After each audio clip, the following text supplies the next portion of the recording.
Hanggang saan ang kaya mong itagal sa isang bahay na puno ng lihim at kababalaghan? Samahan niyo ako sa aking kwento.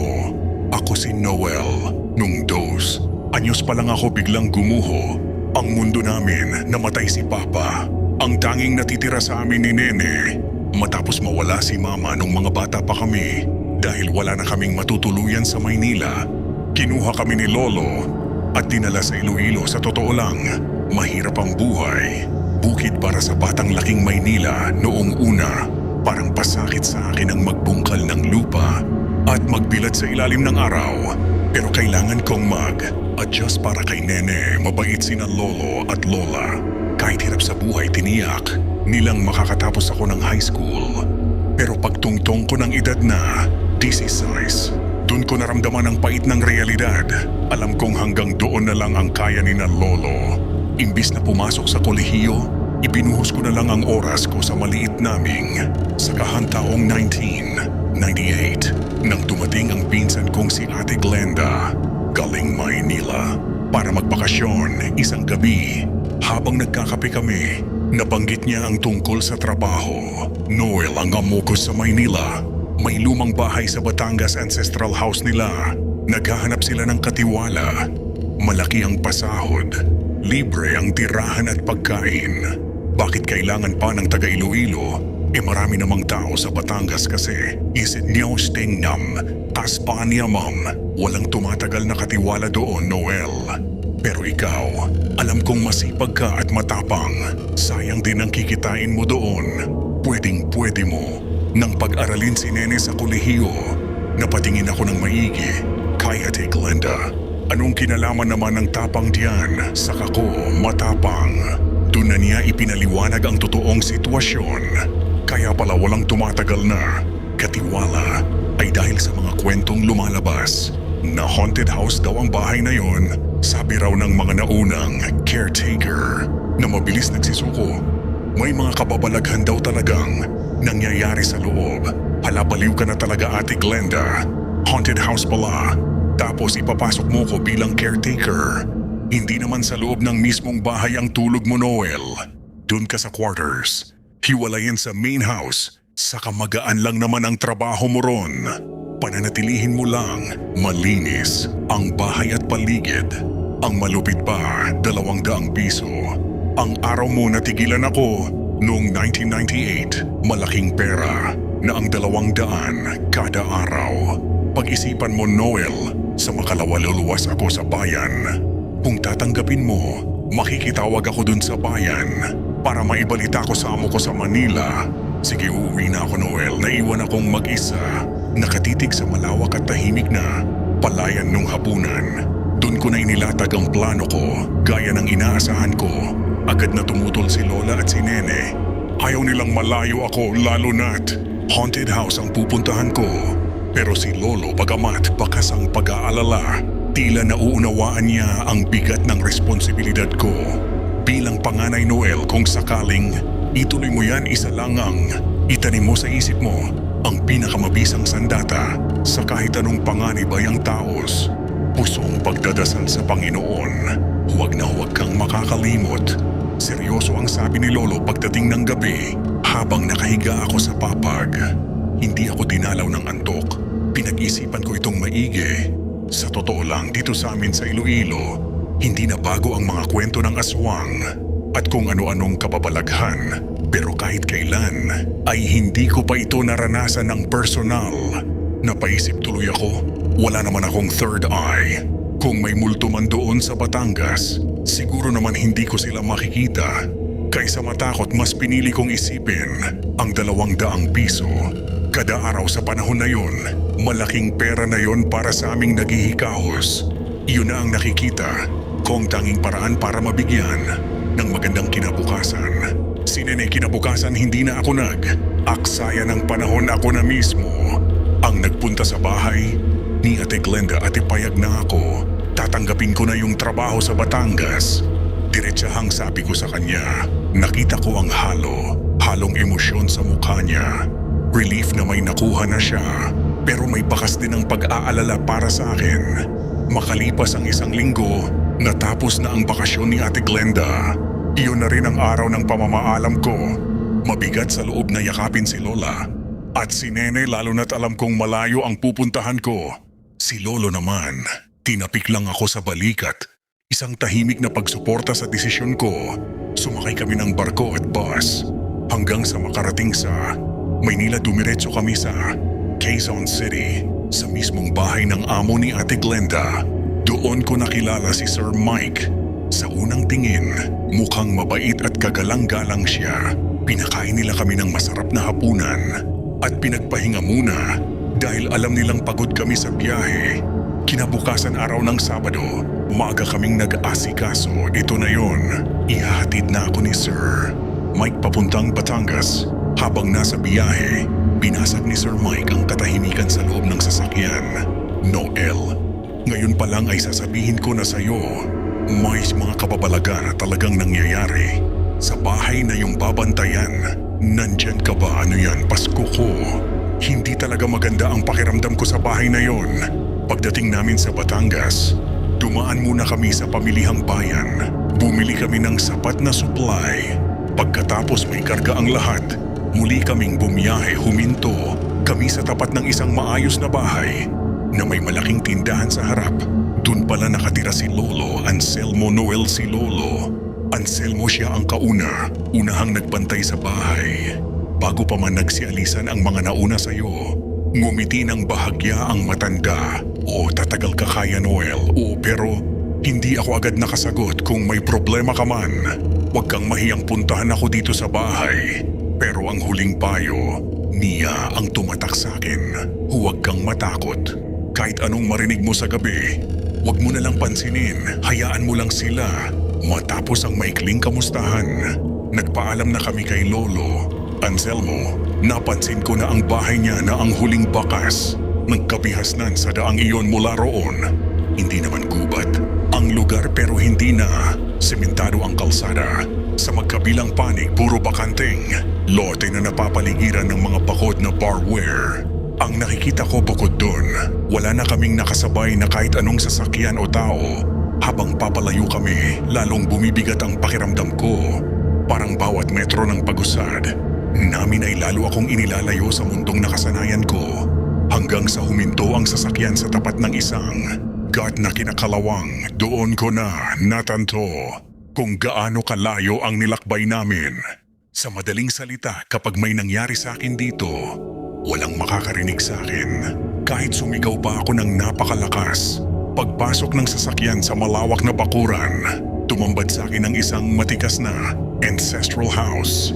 Pero dahil sa kapal ng mga tuyong dahon ng mangga na nagkalat sa bakuran, mukhang matagal na ngang walang nagwawalis.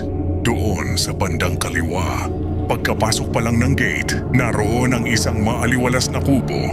Noel, yan ang magiging quarters mo, turo ni Sir Mike. Pero kung gusto mo, pwede ka rin naman sa loob ng bahay. Matulog, nilapitan ko ang kubo. Gawa ito sa kawayan at nipa. Sa loob may maliit na TV na libangan daw ni Lolo Anselmo noon. Sa labas naman ay may maliit na lutuan. Maayos ang kubo at mukhang presko.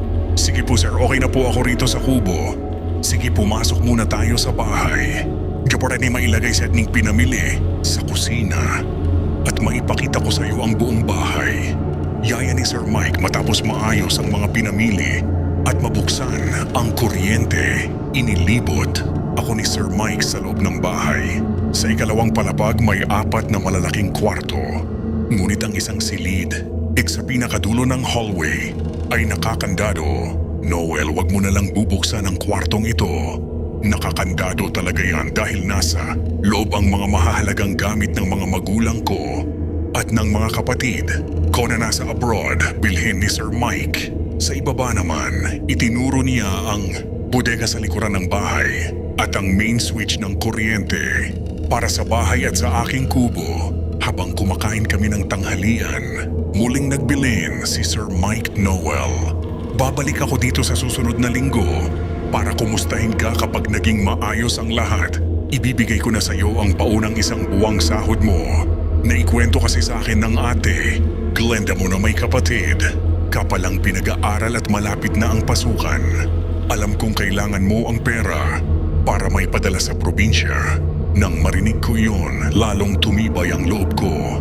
Naisip ko kung si Lolo Anselmo nga ay tumagal dito ng ilang dekada, wala namang dahilan para hindi ko rin kayanin matapos kumain.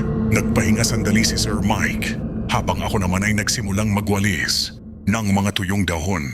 Maya-maya tinawag niya ako. Nakatikom ang kamay niya na tila may hawak at iniabot yun sa akin, kunin mo to, Noel, para may panggastos ka din dito kahit papano habang wala pa ang sahod mo. Pagtingin ko sa inabot niya, laking gulat ko. 500 piso yun. Napakalaking halaga na yun. Noong taong 1998, sir, ang laki po nito. Wala yan, sa totoo lang, halos lahat ng gastos. Dito sa bahay ay sagot ng mga kapatid ko. May naitatabi pa nga akong pera na ginagamit ko rin naman kapag may kailangang ayusin. Dito bago siya sumakay sa sasakyan, huling bilin niya sa akin, uuwi na ako. Kung may kailangan ka, pumunta ka lang kina Lolo Anselmo. May telepono sila roon.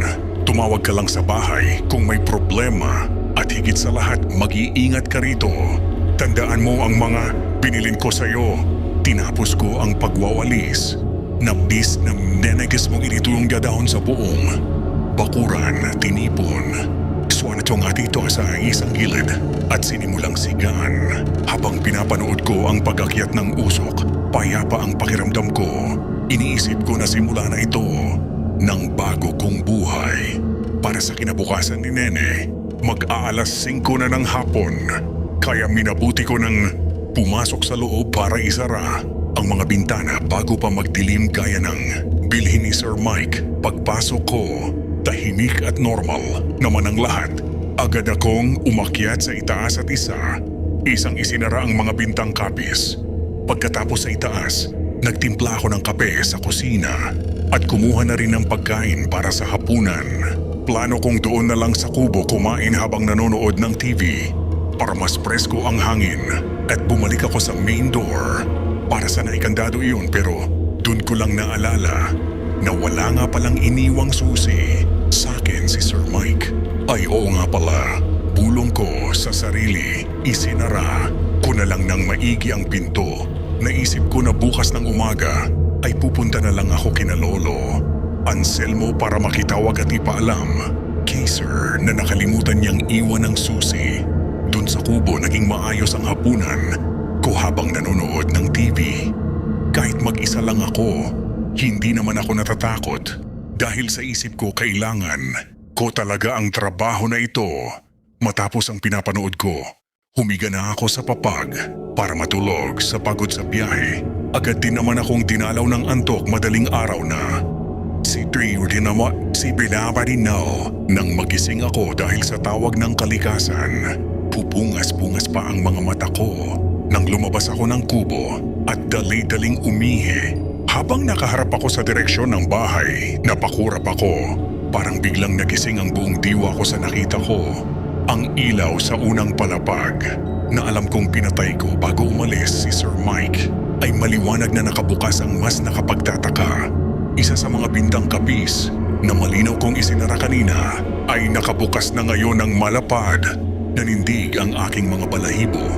Sa katawan sa liwanag ng buwan na tumatama sa bintana may anino ng isang tao na nakatayo roon. Hindi gumagalaw at tila nakatingin diretso sa akin. Hindi ako makapaniwala sa nakita ko. Multo ba yun o magnanakaw? Pero sinong magnanakaw naman ang magbubukas ng ilaw? Nangangatog ang tuhod kong pumasok sa kubo at napaupo sa aking higaan. Habang pilit kong iniisip kung multo ba talaga ang nakadungaw sa bintana, biglang may malakas na kumalabog mula sa loob ng ancestral house. Sa kabila ng takot, dahan-dahan akong tumayo at lumabas ng kubo. Ang nakabukas na ilaw kanina sa loob ng bahay, ngayon ay nakapatay na nilamon ng dilim ang buong paligid. Pero imbes na tumakbo, tila may humihila sa akin na alamin. Iksertingan pang tankisardan, dahan-dahan akong naglakad patungo sa pintuan ng bahay. Takot man ay dahan-dahan kong binuksan. Ang pintuan, binuksan ko ang ilaw. Tahimik ang loob ng bahay. Sumilip ako sa kusina. Walang tao, dahan-dahan Akong umakyat ng hagdan. Ang bintanang kaninang nakabukas, ngayon ay nakasara na, binuksan at sinilip ko ang bawat kwarto. Pero normal naman ang lahat. Napaisip ako saan nanggaling ang malakas na kalabog na narinig ko kanina. Hanggang sa nung nasa tapat na ako ng kwartong, nakakakandado na patigil ako, may narinig akong mahinang boses.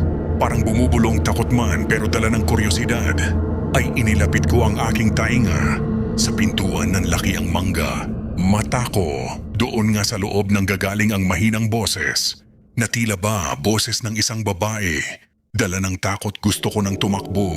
Pero biglang pumasok sa isip ko, paano kung magnanakaw nga ang nakapasok sa loob? Sabi ni Sir Mike, mahahalagang gamit ang nandoon. Muli akong naglakad pabalik sa tapat ng pinto. Naalala ko ang bilin ni Lolo Anselmo. Kahit anong marinig mo sa gabi, huwag mo na lang pansinin, hayaan mo lang sila. Pero paano kung tao talaga ang nasa loob? Napansin ko na may maliit na awang sa ilalim ng pintuan. Dahan-dahan akong yumuko at sumilip